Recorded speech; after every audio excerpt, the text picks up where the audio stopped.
Sriwijaya FC akan melakoni laga tandang perdananya pada pekan kedua Championship 2025-2026 menghadapi Persikat Depok di Stadion Pakansari Bogor. Pelatih Ahmad Zulkifli memboyong 20 pemain untuk misi mencuri poin. Usai kekalahan di laga pembuka, sejumlah evaluasi telah dilakukan, mulai dari transisi permainan hingga penyelesaian akhir yang masih tumpul. Fokus sejak menit awal juga menjadi perhatian penting agar tim lebih solid. Tadi fokus mengevaluasi dari hasil kemarin kita, jadi evaluasi attacking.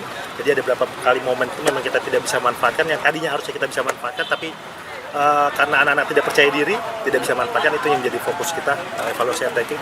Dan juga sedikit attacking kita, stay off ketika kita mau melawan Depok nanti sih. Skuad Laskar Wongkito kini menatap laga dengan penuh kewaspadaan setelah mempelajari kekuatan Persikat yang akan tampil di hadapan pendukungnya. Nur Muhammad, Kompas TV, Palembang, Sumatera Selatan.